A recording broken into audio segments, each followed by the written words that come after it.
Hey everybody, happy Wednesday. It's that time of day.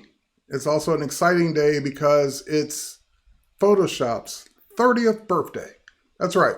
It was 30 years ago today that Photoshop first launched in a 1.0 format. And let's just say a lot has changed since then. I know in some cases, some of you watching this broadcast, whether you're watching it live or watching the replay, aren't even 30 years old yet, or you are in your 30s and you were a kid when Photoshop first came out. You didn't know what a computer was, or maybe you did at 30. But anyway, it's a lot to take for granted, especially when you go back to a time before Photoshop. So we're going to be taking a look at 30 of my all-time favorite features in Photoshop, not just new features, not just features that have been out in the last 5 or 6 releases, like all time. In the last 30 years, my 30 favorite, most of which could not live without today, favorite features. So with that said, I see a bunch of people coming in. I know we're a little earlier than usual. On Wednesdays, I do stream at noon Pacific instead of 1. To make room for other shows that are happening at 1. So it is a little early for some of you, but thanks for being here. And I see a bunch of people that I know. I see Victoria over on Facebook, as well as Andrew over on Facebook. Thanks for being here. And then I see Stephen, Knock, InDesign, Javin, Jesper, Nadia, and Colleen, of course, from South Africa. Thanks for being here. And what I want you guys to do in the chat, because I know a lot of people just sit in the chat, they're sitting, watch the stream, never really say anything. I would love for you guys to sound off and just tell me, first name, where you're from, and version of Photoshop you started with. For me, it was Photoshop 2. I didn't actually start with 1. I started with Photoshop 2, and I was only on Photoshop 2 for a brief time before 2.5 came out. So like I was in that in-between phase of 2 had been out for a while. I started with 2, and then 2.5 came out like a couple months later. So really for me, 2 and 2.5 was my version. What's yours? What did you start with? And what do you, where are you from? Tell me about that. And it'll just be fun to read those. I won't read them all now. It'll be fun to read those comments after the fact. So with that said, thanks Barb for being here in Photoshop 3.0, and Victoria from Atlanta 1.0. I said I was going to read them all. So anyway, let's keep going. Starting with my 30 favorite features, and I kind of rank them. So we're going to start at the end. We're going to start at 30 and work our way up to number 1. And then, like I said, there are features across Photoshop for 30 years, my favorites, and let's go ahead and get to it. So I'm going to switch over to my desktop so you guys can see what I'm doing. Some images you may have seen before, most of which are new, like I gathered them for this broadcast so that I can do that. Wow, and a lot of Photoshop 3s here. But anyway, this is going to sound silly today, but back in the day when this feature was like new and came out, it was kind of like you saw it everywhere. And the feature I'm talking about is going to sound silly, but one of my favorite features, number 30, comes in at, here I've got this layer selected. We're going to go into the effects panel. We're going to go down to, yes, drop shadow, because every image, it was government mandated that you had to have a drop shadow on your text, or you had to have a drop shadow on something on your image, and you had to use the Photoshop drop shadow to do it. And I know, there are people that, of course, still use it today. There are certainly other ways to get shadows in your images now. So it may not be as critical of a feature as it was back in the day, but drop shadow, yeah, I used it quite a bit. And also, just a bonus tip, you can move the little dial around to change the angle, but one of the things I used to always show people is you could pick up the shadow and move it around. You can actually dictate where the shadow is going to come in and how it works. So drop shadow, love drop shadow, have used it for many years. We always use drop shadow, so it's almost like a mandate. So, all right, that was feature number 30. Feature number 29 is along the same, as a matter of fact, it's in the same dialog box. So if I click OK, I could have gotten to it right there, but you can also go up to Effect and do it again. Bevel and Emboss. I used Bevel and Emboss a lot back in the day. Still a good feature today. I just don't use it as much. So bevel and emboss gave you the ability to create these sometimes cool looking, sometimes hokey looking bevels and embosses and things on your image. And of course, if you could finesse it just right, which that was the whole point of this feature, you could make some really interesting effect. You could make a chiseled 3D look to your text or your image, and just by applying this effect. So I'm going to go to emboss actually, and we're just going to, again, we can increase or decrease the size. I'm going to bring the size of that down just a bit. And you'd be hard pressed to try and make that without this feature. Like it'll take you some time to make a 3D looking canvas bag text like that without bevel and emboss. And of course you can go in and continue tweaking things to get it to look the way you want it to look. But yeah, bevel and emboss, number 29, I use that a lot back in the day. I don't use it as much now, but I definitely use it a lot. Okay, this next one, I'm going to switch images. Now, I may come back to this image for something else, but I'm going to switch images now. And this is one that is fairly new. It actually is a one-click button that combines two features. So it's not really magic. It's just like, oh, hey, we can make this easier for people to not have to do it in two steps. We'll just make it easier so they can do it in one. So here it is. I got this businessman on his image here, and I've got if I turn off that layer, I've got another office setting behind him. You get where I'm going with this. I would love to have him on this office setting instead of the office setting with the person in the window and the reflections. I don't like any of that. I like this cleaner look better. So how would I do that? Well, you'd have to select him. You'd have to cut him out. You'd have to then remove or mask the background, blah, blah, blah, and you'd be there. Now, he doesn't have a lot of hair, so cutting him out is pretty easy. But again, it would still be 2 steps for you to be able to do that. So what the Photoshop team did in this most recent set of updates is if you're on a layer and you go to your properties panel, there's a one-click button that says remove background, what we've wished for 30 years. And all that button does, I'll do it, watch, one click, boom, done, just like that. But that feature, that button is hinging on 2 things working. Actually one thing working. It's hinging on select subject. So if you have an image that can easily be done with select subject, then that feature will work perfectly. If he had a lot of hair, or it was a he or she or whatever, had a lot of hair, I don't know, not going to work so great because the select subject part of that wouldn't work so great. And what that did is it created, even though it's not one of my listed favorite features, I use it all the time. It would be a favorite feature. It would be like, it should be on the list, but layer mask. I use layer mask all the time. So it created a layer mask and you could go in and tweak it and paint it if it missed spots or whatever. You could fix it. But boom, one click, background removal. Okay, that was number 28. Number 27. And this is along the same lines of, I talked about layers a minute ago. Along the same lines, adjustment layers came out in version 4.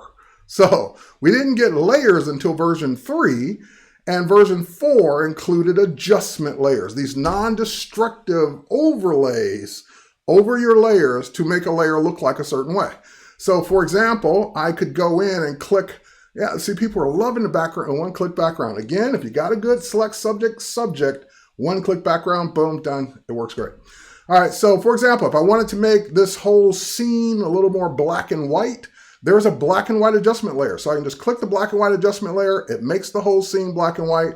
And I can even target by just making it apply to the layer below. So he's black and white and the background isn't. So, or I could move the adjustment layer to the background, between him and the background. So the background's black and white. But just having that adjustment layer that I can move, mask, turn on, turn off, adjustment layers rocked in version 4. And they got better, of course, because now we have things like the target adjustments. So it's showing me all the colors that are in this image. And if I click the little target adjustment tool, I could say it remembers what colors are what. So I don't remember what was green, what was blue, what was yellow, what was whatever. But if I use that little target, I can come over and say, well, now against this background, he's a little bit in the shadows. I'd love to brighten this up a bit. So I can tweak, and it will tweak the reds in the image to just dragging left or right to make that part of the image a little brighter. If I go over to another part of the image and drag, it will adjust whatever color that was. So that's more in the blues over there, probably by the sky. So adjustment layers definitely rocked in version 4 and very much useful all the way through to now. All right, that was number 27, 26. It's higher on the list. That's why it's coming after this. What could we do in Photoshop without layers in general? So the fact that we have layers, and we got layers in version 3, you had to work for years without having layers at all on any level. Now we actually have layers. We have the ability to turn things on and off. We have the ability to change the stacking order. We have the ability to delete a layer. We have the ability to mask a layer. We have the ability to delete a layer. Layers, people wouldn't be able to do the things they do today without layers. It's such a common thing, and across all of our apps, you would not even you wouldn't even want to use Photoshop today if you couldn't use layers. All right, so layers is definitely on the list, and it should be higher, but it's number 26. Along those same lines, when you start having more than a few layers, you probably want to have them grouped together so you can do things to the layers. So for example, I've got these 3 layers now. I could select the first 2 and group them together. So I could group them together and say that, hey, those layers are now in a layer set or a layer group. And what's cool about a layer group is you can apply effects and filters and actions and things to the whole group without having to individually go and do things to the individual layers. So a layer group is just that. It's a group of layers, but the reason you would do it is so you can move them all together, so you can scale them all together, so you can apply effects and turn them on, off all together. So layer groups is my layer sets, which is number 25. All right, I'm going to switch over to a different image, and you will recognize this next one because you see it every time I'm about to stream. This is one of like 12 different Photoshop files that I use every day to set up the graphics for my live streams. So the feature that I'm about to show you is actually a couple features. Number 1, you notice that there are different sizes for the different social media channels. This is all using a feature called Artboards. And up until Artboards came out, I don't remember which version, but it wasn't that long ago. Up until Artboards came out, you had one page, you had one canvas, you had one thing. If you wanted to design like 5 of these, you'd have 5 different Photoshop files. You wouldn't be able to put 5 together or 6 together or 10 together like I'm doing now. So Artboards, huge benefit for people that want to build multiple things, multiple pages, multiple sizes, multiple orientations, all in the same file. So having this definitely helps me because, and I'll just digress for a minute. Let's say that I want to change the icon. And so we're doing Photoshop, but let's say I want to change it to something else.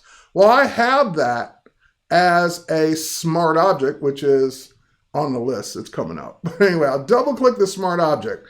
And let's say I wanted to also talk about Illustrator. I can add the Illustrator icon in this smart object. It was already in a layer. I just turned it on, save it, close it, and it updates all my artboards. It updates all the sizes. That one's a little funky. That one needs to move over. But it updates, I don't use that one. It updates all the sizes and makes it perfect for me so that I can just do it one time across the board. So a feature I'm not going to put on the list, but it's one that I use all the time, and that is the new linking capability. So you place something multiple times in your document or documents. When you update it, it updates all the links across the board. So Smart objects, awesome. We're going to get to that. It's on the list. It's just not, it's higher on the list actually. But that's not what I'm talking about now. So Artboards number one, Artboards is number 24, 23, because there's another feature we're going to use in this as well. But 23 is actually something that is equally important to me. So this one, no, not that one. We're going to get to that one, but not that one yet. Oh, did I close the one I want? Here, let me go open it. All right. Not that one. I want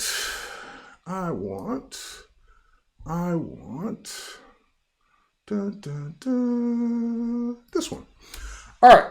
So family photo, old family photo that was actually restored in color by Deb Petty. This is my family photo. She said, I want to help you out with something. Give me a photo. I like colorizing photos. So she did this photo for me. Great, Deb, if you're in the room. Thanks for, once again, for doing this photo. Here's the problem, though. She did a great job. The photo I gave her, the photo I originally got was very low res. It was like something I received from a relative. So it was like, wasn't the highest quality. And I wanted to make 8x10 prints of this once it was done. Blah, blah, blah. You get where I'm going with it. Small file, small image, need to make it bigger. So my 23rd favorite feature is when you go up to the image menu now, and you come down to image size, and you want to make something higher resolution. Now keep in mind, you get what you get. It's not gonna always be perfect if you're starting with something the size of a postage stamp, and then you want to go to something the size of a billboard. Well, good luck, but it will work for a lot of things. So let's say I want to make this 200 pixels per inch instead of 72. And what this will let me do is I can choose automatic where it will figure out the best one. But the algorithm that's newer in Photoshop is this Preserve Details 2.0. There's Preserve Details enlargement, bicubic, all the older stuff.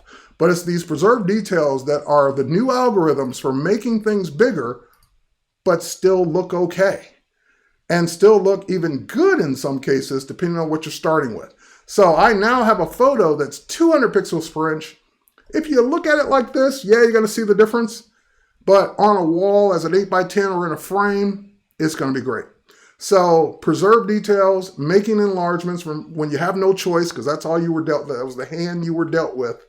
Awesome to have that capability. So that was my number 23. Now we'll go back to that image I opened up, this one, and we'll talk about my number 22. And this is one I use all the time because I do portraits and I retouch portraits all the time. And when I'm retouching a portrait, male, female, doesn't matter. One of the things I love about my portrait work, or one of the things I love to do in my portrait work, is have really sharp eyes. Eyes are the key to the soul. They make a difference. So the sharper the eyes, the better. Now, of course, we focus on the eye when we take the picture. We want the eye totally in focus, but that doesn't mean it can't be sharper. So when I zoom into her eye, there we go. And this photo is unretouched, by the way. It's not one I've retouched yet. So there's some stray hairs and a few little lines of red in the eye, blah, blah, blah. Anyway, things everyone would have. I would go to my new and improved.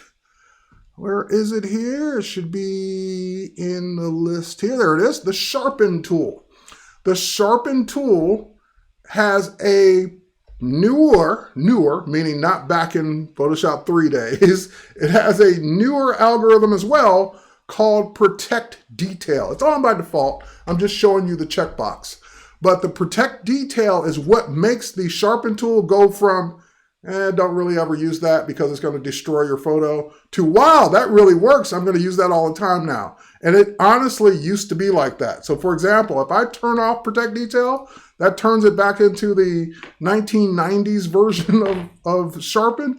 And if I were to go do this to her eye, it immediately, like, quickly falls completely apart. Like pixelization, introducing noise, bad stuff. So this is why you may have gotten one stroke out of it and then, can't do any more because it's going to destroy the photo and no one would use that tool.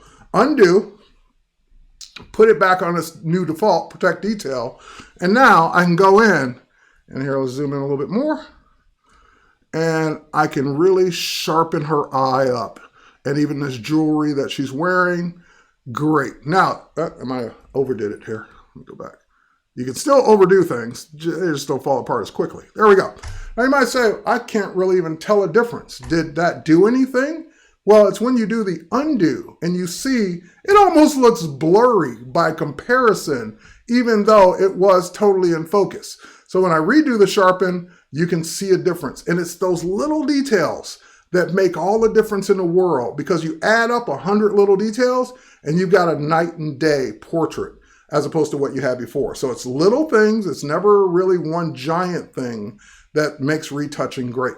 So sharpening the eyes with the Sharpen tool that's got the new algorithm, number 23. Along the same lines, one of my trade secrets for my portraits is just giving the person more definition, more detail, more contrast, if you would say. So for example, one of the things I would do is I would duplicate this layer, for example. Duplicate the layer, and I'm going to set that layer's blend mode to luminosity. And now that I've set that layer, which makes no difference, meaning it looks exactly the same. Now that I've done that, I'm going to switch over to I have dodge and burn. So her lighting is perfect. I don't really need to do a lot of dodging, but I'm going to do some burning to add a little more contrast. So let's go there. And now we're going to come over here. I'm going to make my brush just a little bigger. Let me turn on my thingy there, make my brush bigger. And now we're just going to come over here. And again, doesn't look like I'm doing a lot. It's like, is he really painting? Is anything really happening? And that's the whole point. It shouldn't look like drastically different because it should be a subtle change. Now, I did a little bit more so you could see it, but it would be less than this, and you're like, I don't really see much of a difference until you see the before. Once I turn it off, wow, you can really see that detail and that kind of even just sculpting and carving the light on the subject to make that look better. All right, so dodge and burn. I grouped those together as my number 21, couldn't live without. Now, along those same lines, again, something I don't necessarily use every single day anymore because there's just better ways to do things now. Not better, but some ways are better. Or not always better, I was going to say. So let's say, for example, I needed another piece of this jewelry to be right here. Well, we could copy it, paste it, but more than likely, you're going to reach for the clone stamp tool, and that is my number 20. So the clone stamp tool, we'll hit the letter S, go to the clone stamp tool. Love, love, love, have used the clone stamp tool a million times, literally, especially since it came out. Because back in the day, you really didn't have much of a choice. If you wanted to duplicate things or clone things in your image, you had to use the clone stamp tool. Now we can go ahead and we can, by the way, create a new layer. We can go back to our background and sample that if we want to, or we can tell it to sample all layers. But right now it's set the current layer. I can go back to the new layer now, and I can come over here and say that I want that new piece of jewelry to be right about there.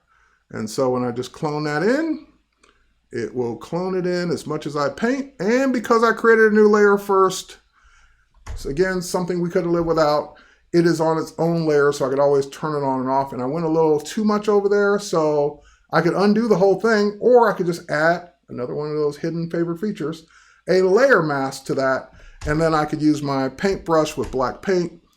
There we go. There we go. To mask out that little bit of edge that I got carried away with.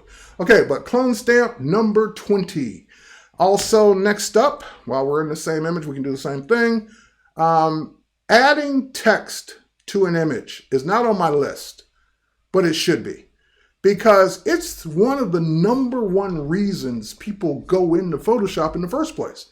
Because if you think about all your other tools, they're for making the image look better and improving and cropping and all that. But if you ever want to add text, that number of tools drops down because there aren't as many tools that add text as there are that edit an image. You've got, even your Photos app on your phone can edit the image to make it look better, but it doesn't have a text tool. So type is a favorite feature, it's not on the list, but this next one is. So I'm going to grab my type tool. I'm going to just click over here. I'm going to type her name, Fallon, and we're going to just make that bigger. And now that we made that bigger, we'll make it a different color. We'll make it skin tone color so we can see it.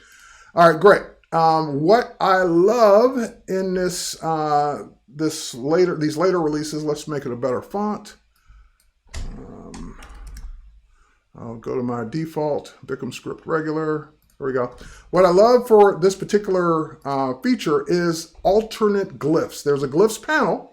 So if you go to your Windows menu, my number 19 is the glyphs panel, and the glyphs panel has the ability to show you all the characters in your font. So someone asked me on one of my streams, are you going to ever show us how we can make a copyright symbol or a symbol that's not really regularly on the keyboard, trademark symbol? Well, just go to the glyphs panel, go to your font, and it's there. All the symbols are that you would ever want, and you just double click on the one you want. But that's not why I'm bringing this up. Why I'm bringing this up is because instead of seeing the entire font, I want to see alternates for selection.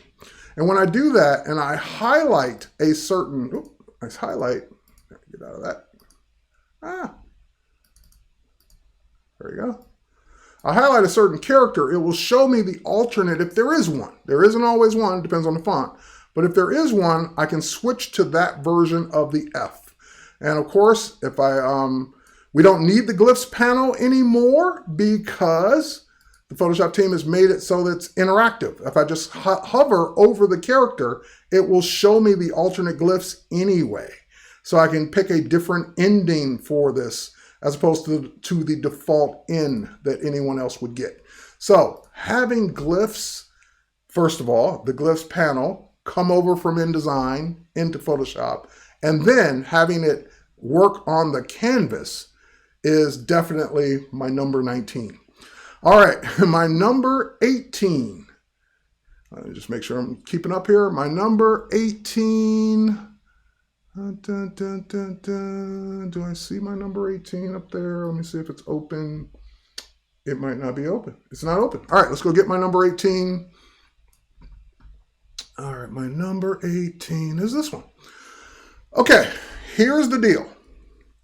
This was an image shot on my iPhone.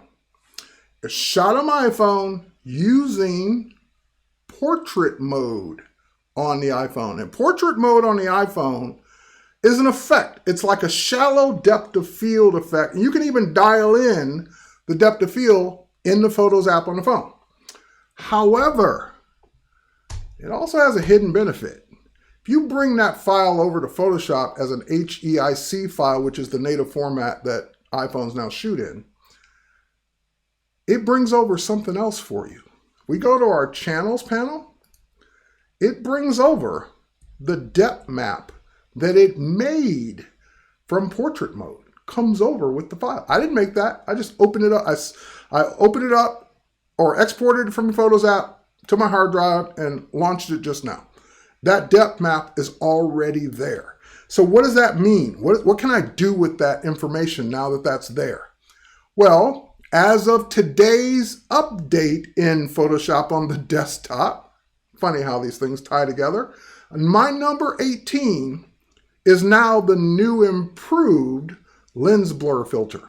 So what the lens blur filter allows me to do is create and change my focal length, change my point of interest for that image, for what I want to be in focus and what I don't want to be in focus using that depth map. Let me show you how it works. First and foremost, if you want things to be non-destructive, convert for smart filters. Remember that smart object thing I talked about that's going to come up? Well, I'm doing that again. Anyway, filter menu, now come to blur and go to, oh, I can't do it. Crap. Oh, sorry, can't do it with that filter. Sorry about that. Skip that. We'll come back to that. Let's go to filter. All right, filter. Now we go to lens blur, and lens blur comes up and it already selects the depth map that was part of the file. So now, for example, I could increase the radius to make things super out of focus.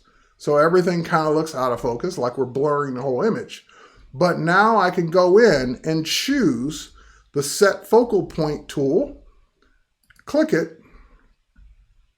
It was already selected. And then say, hey, I want this glass thing to be in focus. And now that's what's in focus. Love it. Or, hey, this chair, who's ever sitting in that chair is really the focal point.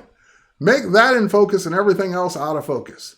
Hey, this thing on the table should be in focus. Make that in focus and everything else out of focus. See where I'm going with this? Now, what if you're saying, hey, I don't have an iPhone that shoots in portrait mode. What am I going to do? We'll do another tutorial on how you can do this with any image by creating your own depth map.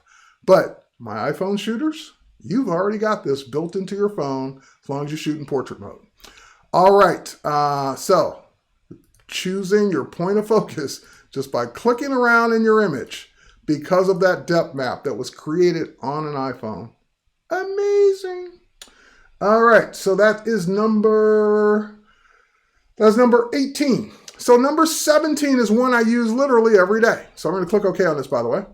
And what I use every single day is I do a lot on social media, so I'm sharing a lot of stuff all the time. And if I have an image like this that I want to put on social media, well, I can't share it as an HEIC file. I can't share it as a PSD. I can't share it with all the layers intact the way I'd want to. So you normally share it as a JPEG. But more importantly, if you're putting this on your website, if you're putting this on something that you want to be smaller, because, we want things to be smaller when they can be, then you probably want to make the file look as good as it can and be as small as it can. And for that feature, I use, and still to this day, prefer export, even though it's called Legacy Save for Web. I use Save for Web all the time. Now, why is it called Legacy? Because the Photoshop team wants you to start using Quick Export and Export As. Why do I prefer Save for Web still? Because it has features in it that these two don't have. That's simple as that. As soon as they catch up, then I will stop using Save for Web. Until that time, Save for Web is my default choice. Because when I do Save for Web, it should bring up a dialog box eventually.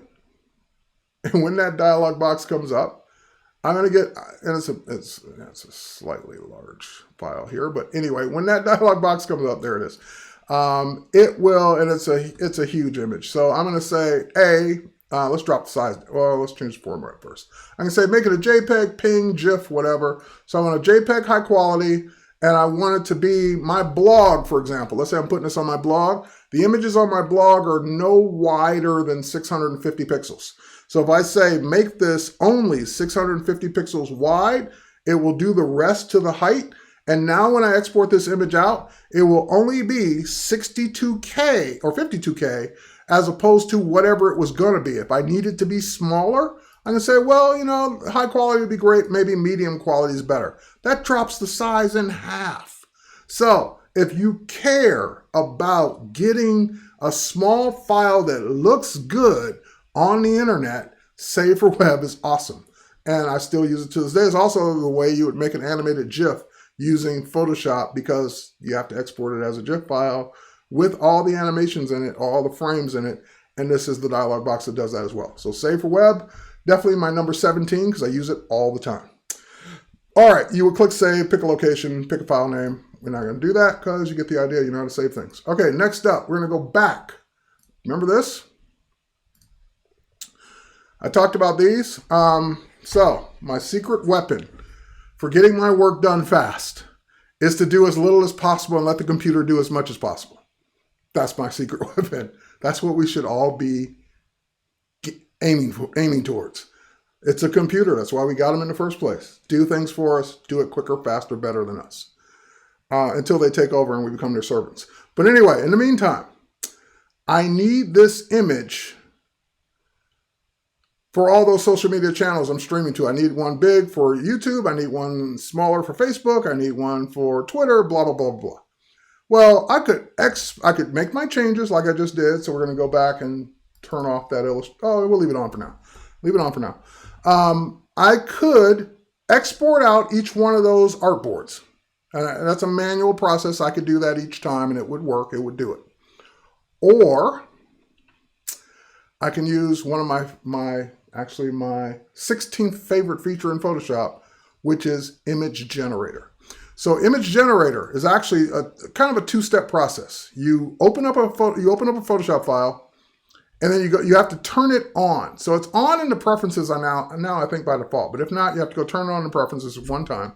Once it's on in the preferences, then you have to enable it for each of your documents.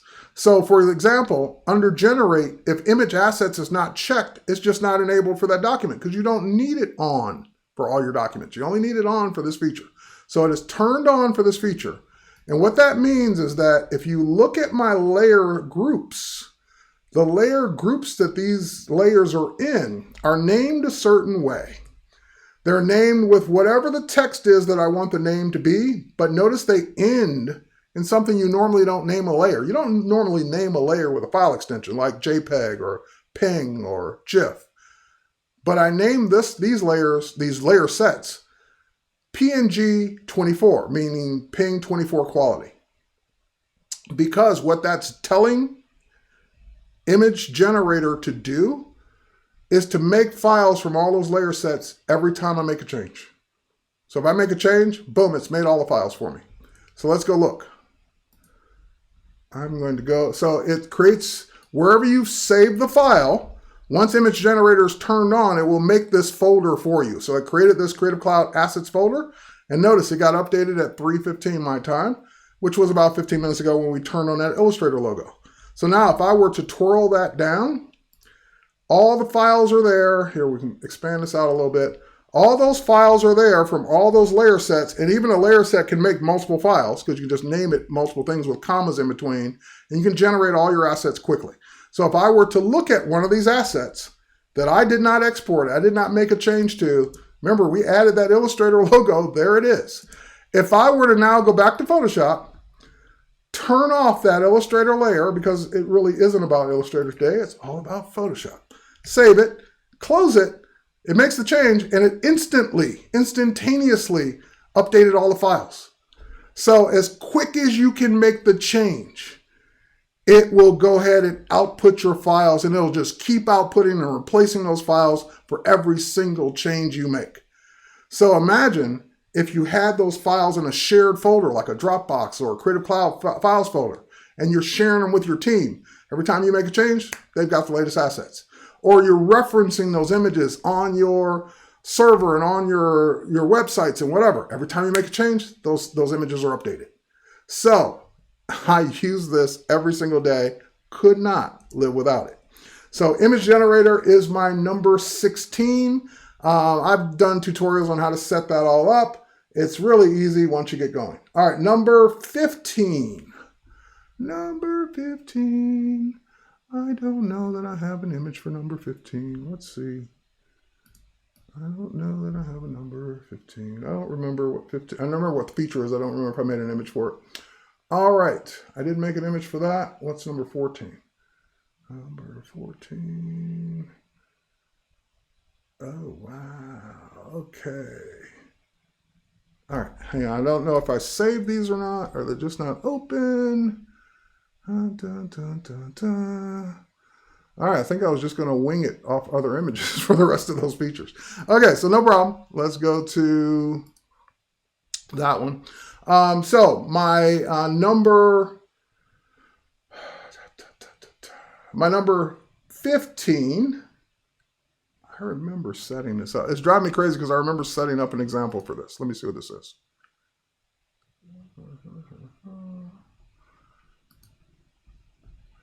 It's going to drive me crazy. 1 second. I just want to check. I don't want to waste an image if I did make one for this feature.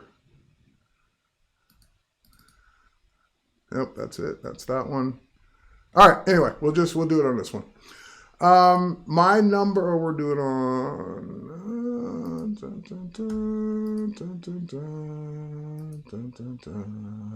I'm just trying to decide where I want to do it. I want to do it on.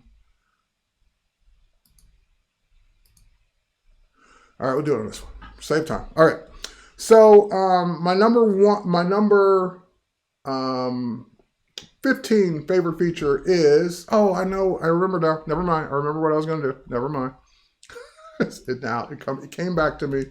Let me go to 19. There it is. Let's go back to this one for a minute. It was this image.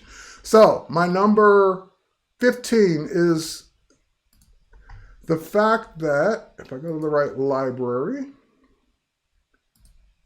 here we go. There we go.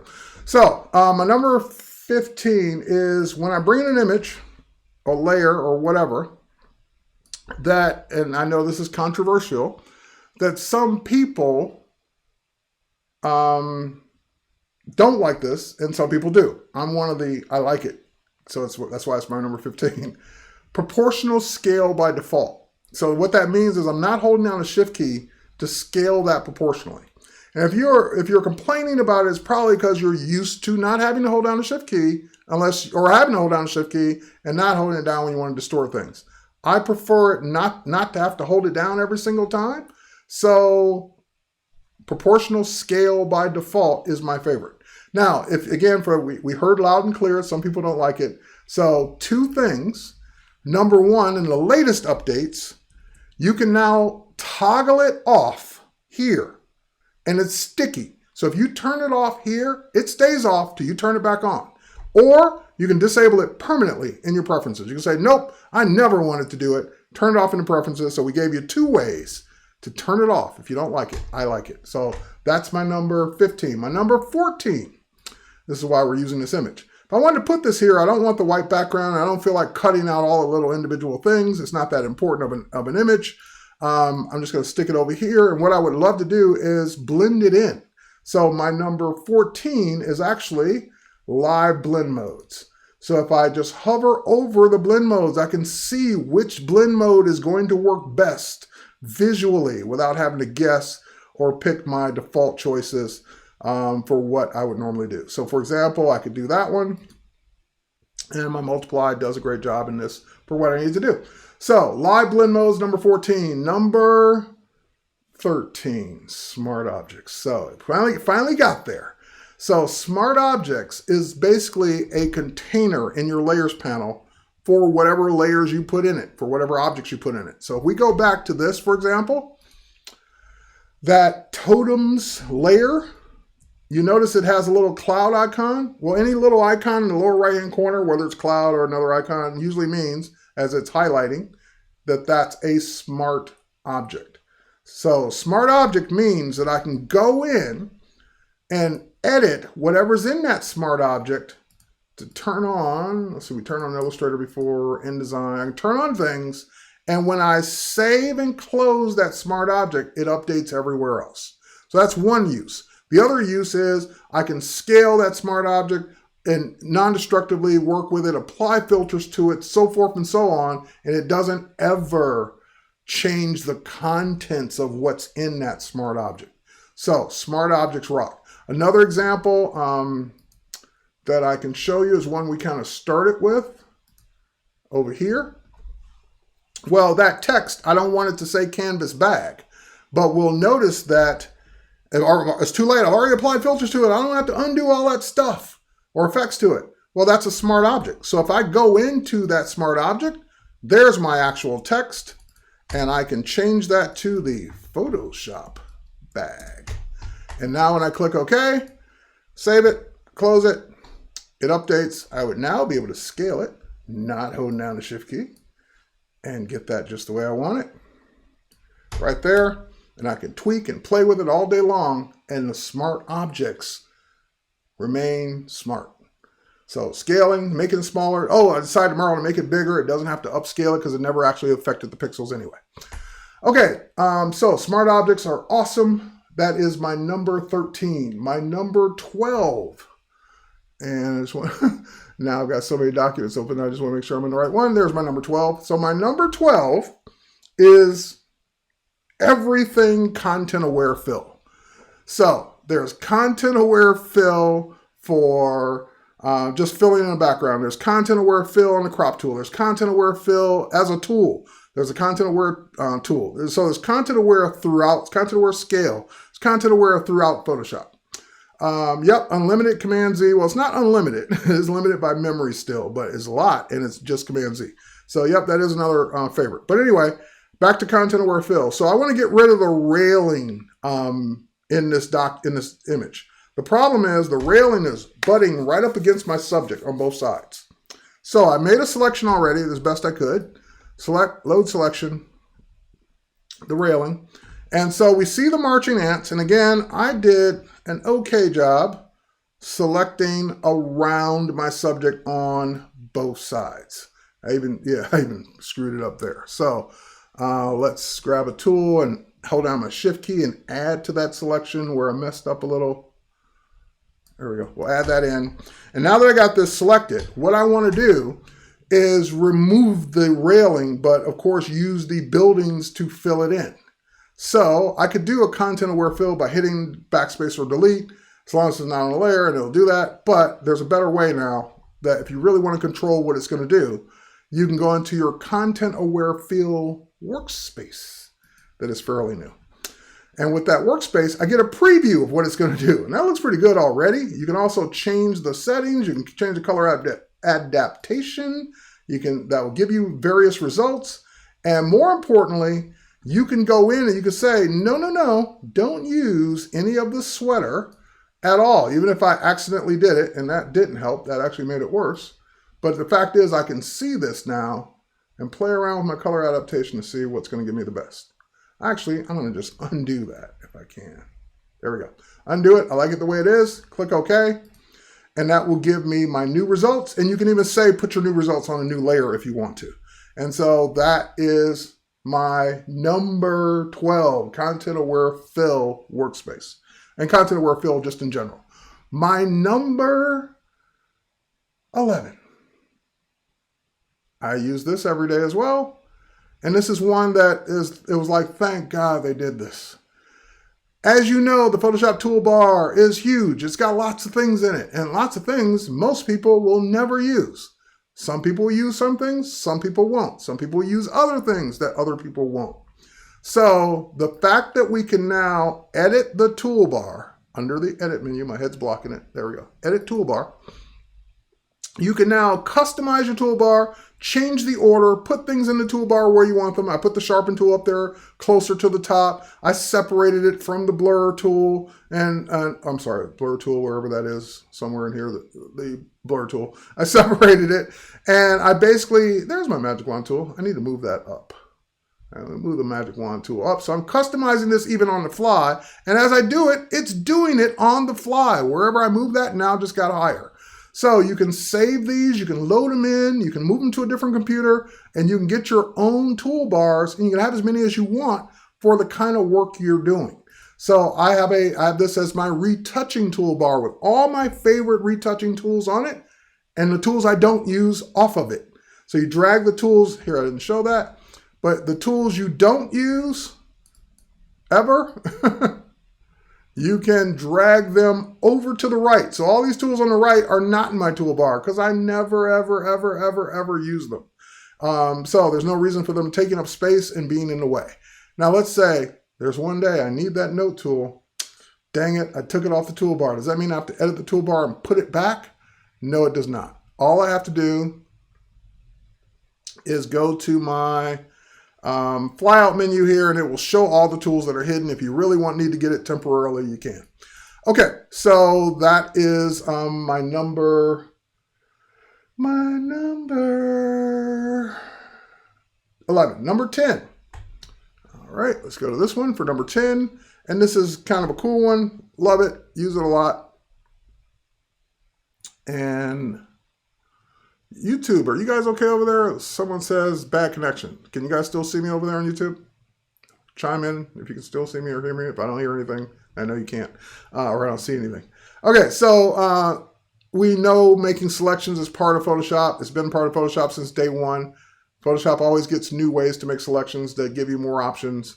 And the new Object Select tool is one of those new ways. So with this tool, it works in the form of a lasso or a rectangle. I'm just going to use a lasso for now. And I can just go in and say, hey, I want a tomato. And I didn't draw it very well, but it figured out what I wanted. Hey, I want half a bagel. So I'm not drawing it all that great, but it figures out what I wanted. So the object select tool using Adobe Sensei and machine learning is awesome. So somebody said, I want to eat them on YouTube. So that means you're seeing this, you're hearing this. Great. Okay. And now you got to keep in mind too, it's only as good as your image. So there's a little poppy seed or something right there. So if I am not careful, it may think that I'm trying to select the poppy seed. In that case, it didn't. It worked. But just know that it's only as smart as it can be right now. It's only as smart as a computer can be. So the new object select tool is freaking amazing. Next up, that's number 10. Number 9, we're getting there. Number 9, I did not make an image for this. I know I didn't. Here, let's go ahead and open up this one. Cropping, something I do all the time. Grabbing, no, I don't want the slice tool. Delete slice. I want my crop tool. Grabbing my crop tool. Hang on. Sorry, folks. Yes, delete the slice. Did I say delete? Hang on. Sorry, folks. That's what happens when you click on a tool with a slice tool. All right, anyway, I've got the crop tool selected now. And first and foremost, they added the ability way back when to not delete your crop pixels. So that means your crops are non-destructive if you just turn that off. The other one is content aware. That is my number 9 or whatever number I said I was on. Number 9, yeah, content aware crop. Because what content aware crop does, we're used to cropping into an image. What if you need to go the other way and you need it to fill in the space or the image? Let's say I need to make an ad where I need more space on the right side of this person. And if I just uncrop it like that, it's just going to give me blank space. But because of the content aware feature, when I click OK, it will use the existing background. I know it's white, it's easy, but it does work on long as the background is consistent, it works really well. So it'll just give me that extra background as if, hey, we shot this really on a nice wide angle lens, and you really didn't. You just used content aware crop. Where I really use this a lot is when I'm doing a portrait image. Oh, don't tell me I don't have any portraits in here. God, they're all landscape.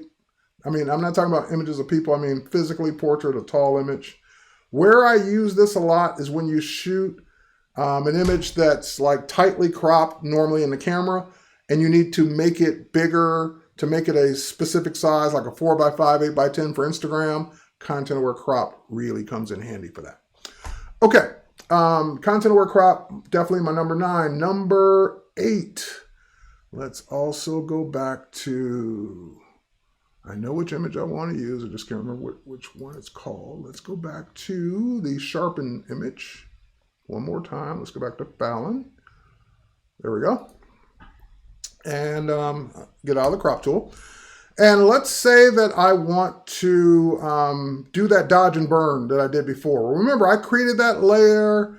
I set it to luminosity. I did those things. I'm going to throw it away now because I don't do it that way normally. I don't do it that way every day. The way I do it is I know what I want it to do. Duplicate the layer, set the layer mode to blend, or set the layer blend mode to luminosity, select the burn tool. 3 things I want it to do. Just I don't want to have to think about it. So my number 8 is actions. Actions have been around in Photoshop for a very, very long time. And now if I just go to my dodge and burn action, all that does is set it up for me. So if I click it, duplicate the layer, set it to luminosity, and it automatically switched to the burn tool for me. So all I gotta do is start painting. So again, just actions let you do those things quickly and automate multiple steps. All you have to do is record the action, set it up one time, and do it will do the multiple things for you. Okay, my number 7 is this one. So number 7, I've shown this image before. This is a stock image. I don't know this guy, but he's perfect for this because he has one eye slightly more, I'm just going to say more open than the other one. Bigger, open, whatever. So the ability to go in to your, first of all, convert that into a smart object. Second of all, go into your filter menu and come down to liquify. And we could play around with liquify and do things, but that's not what we're here for, because what liquify also has is face detection. So it's automatically figured out that that's a person, and it's figured out where the eyes are, it figured out where the nose is, it figured out where the chin is, where the mouth is, so forth and so on. So that I can either do it in the sliders or I can come right over to the canvas and I say, can we just close that up a little bit? There we go. Just maybe close that just down just ever so slightly so it's just not as noticeable. All right, so with that said, click OK. And because I did that as a smart object, I can always turn it off, turn it on, or go right back into it and keep editing it. Another reason we do smart objects, smart filters. All right, number 6. Since we've already got this smart object here, number 6, filter menu. We're going to go into Camera Raw Filter. In the Camera Raw Filter, it's like bringing Lightroom editing capability or Camera Raw editing capability to any layer. So that way you can go in and you can tweak, you can adjust, you can get this image looking just right. All kinds of effects, all non-destructive if you apply a smart object first. And so I can say, you know what, I'll really bring the exposure down in this image a little bit more. I might bump up the shadows just a bit or just add a little bit more contrast. I might make the overall image a little bit more vibrant. I can tweak to my heart's content, click OK, and it only applied it to that layer and it applied it non-destructively, so I can turn it off, turn it on, or double click on it to get right back into those settings. All right, so the Camera Raw filter is my number 6. We're getting up there. My number 5 is, I don't use it as much because we got newer things, but I still use it. And that is the Quick Select tool. So the Quick Select tool is, for example, if I said select subject, well, what's the subject of this photo? I would assume it's the bodybuilders or the people working out.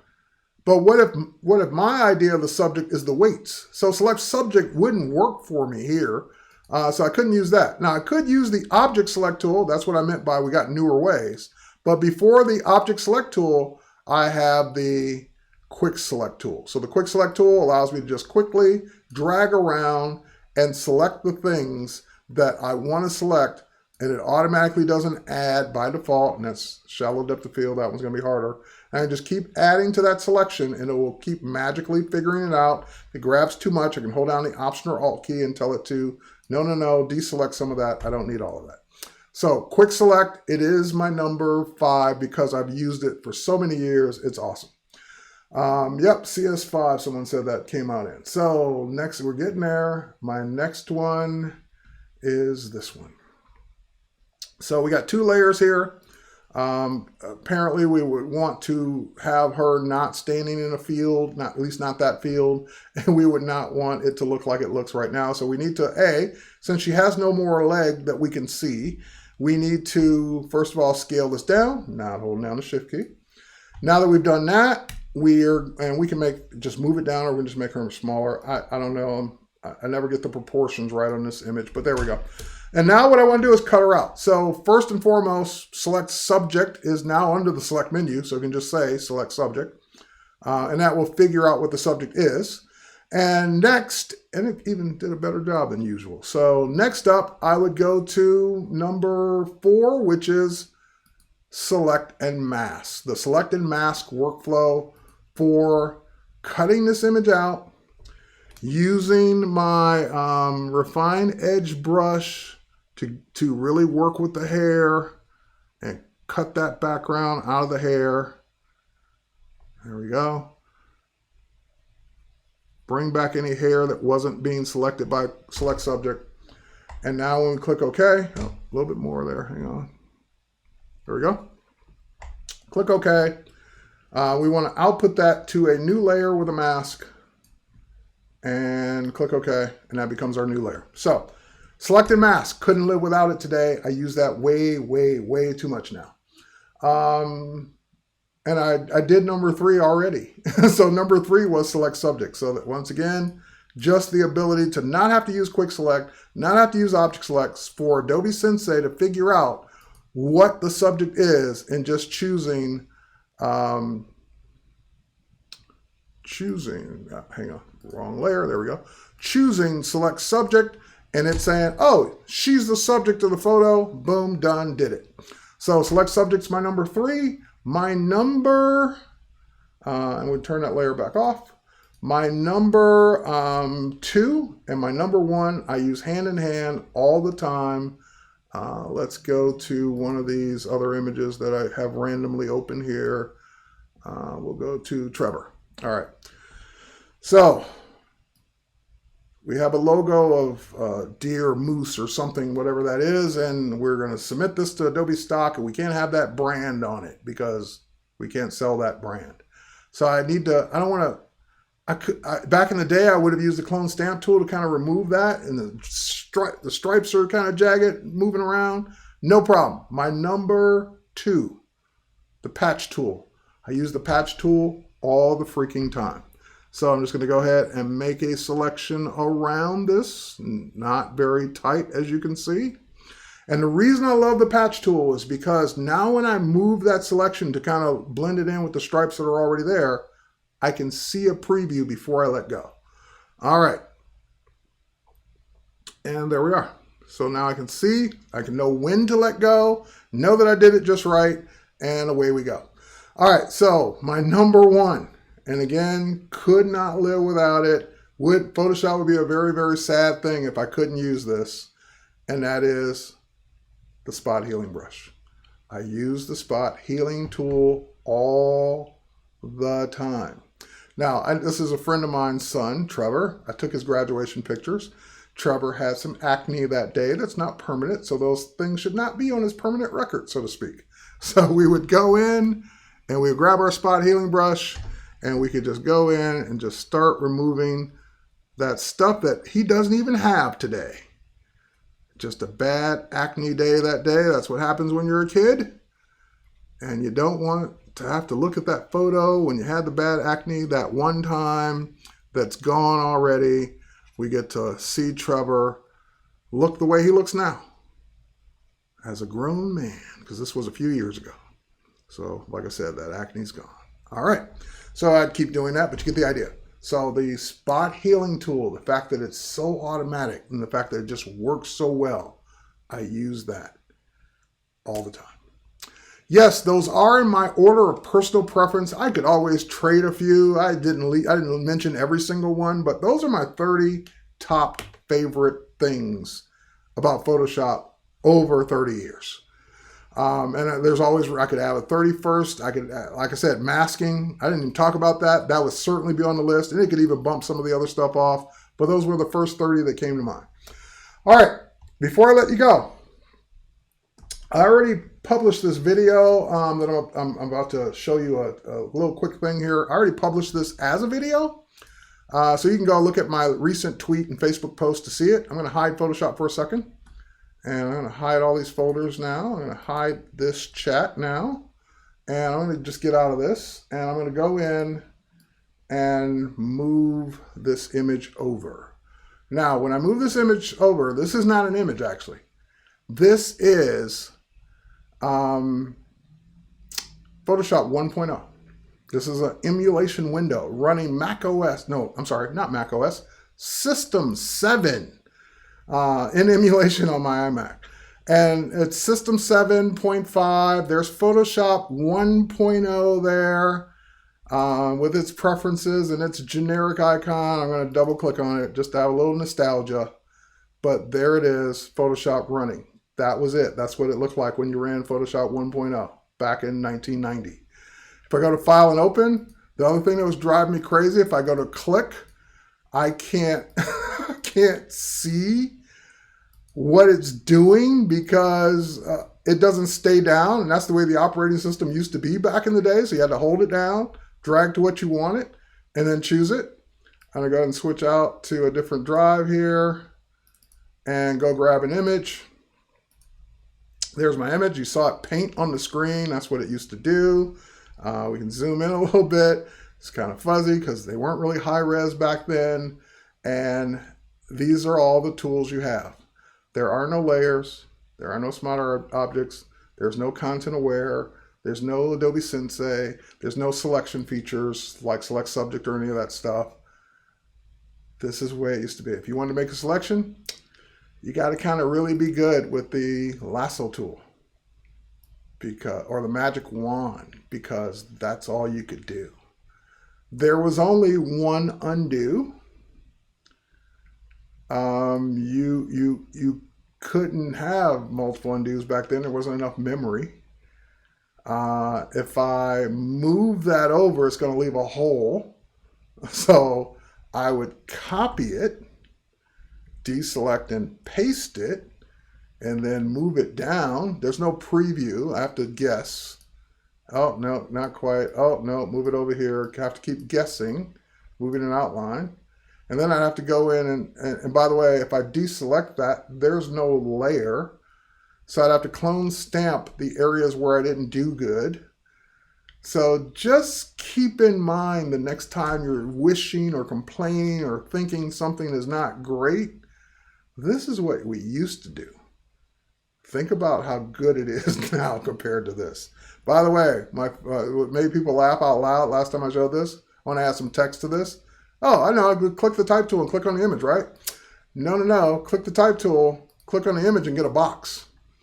Because you don't see what you're going to get till you type in the box. So Photoshop 1.0 with whatever system fonts I had at the time. Let's go to good old Times Roman and let's make it nice. I don't know. I don't know because I can't see it. How about 40 point? I don't know if that's right or not. I'm guessing. And click OK. And you get an outline that you can move around temporarily. And then once you let go and deselect it, that's now pixels on your image. I can undo it, but if I forget, made a typo, whatever, I now got to clone it out or not save the image or hope I can figure out a way to get rid of it because there's no layer. It's just the word Photoshop 1.0 as pixels on the image. So again, if you really like this and looking back, I've got a whole video on all of this and everything I showed in it. You can go look at it and away you go.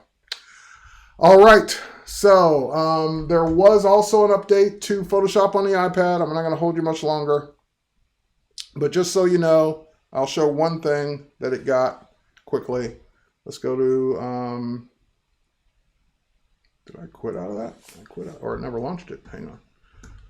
Let's quickly go to, yeah, I never launched it. Okay, here, and here, and here, and there it is. Waiting for it, waiting for it, waiting for it. There it is, and now I can bring it. Oh yeah, it's waiting for some, hang on. I know you don't see it yet. All right, bring this over. So here's Photoshop running on my iPad right now. And again, I'm not gonna do a whole demo because I've done a whole demo before on Photoshop on the iPad. You can go watch that, but a couple of the quick new things. Number one, the Object Select tool is made its way into Photoshop on the iPad. So if I go there, I can grab the Object Select tool. I can do the same thing that you saw me do on the desktop is now on the iPad version as well. So it works the same way, just as speedy, just as smart. It is making the selections based on this. Next up, if I were to deselect that and then grab my type tool, last thing, add some text. Let's make it the word bagel. And let's select it, put the keyboard away. More type control. People are asking, hey, it's great that I can choose a font, make it a different size, whatever. I want all the same leading, kerning, tracking, all the stuff you love on the desktop has made its way in from a making things look better in text mode. So if I want to control the tracking, I can do that. If I want to change the color, I can do that. I can grab a color from the tomato, for example. There it is. Go right back to it and get to all the same stuff. And even this Photoshop on the iPad is creating a layer for the text because we wouldn't have it any other way. All right, so with that said, that was a long one, I know, but it was a lot to talk about, and Photoshop deserved every bit of its 30th anniversary that you got a chance to see today. So I want to thank you guys for being with me for many of those 30 years. And it's been a blast. And I can't wait to see what Photoshop is like. I don't know that I'll be around for another 30 years to see it, but it'd be nice to see what it's like in the next decade. Let's say that. All right. So with that said, cheers, everybody. Thanks for watching. We'll catch you on the next one. It was fun. If you missed any of this, you can always watch the replay. Bye, everybody. Have a great one, and we'll catch you on the next one. Cheers.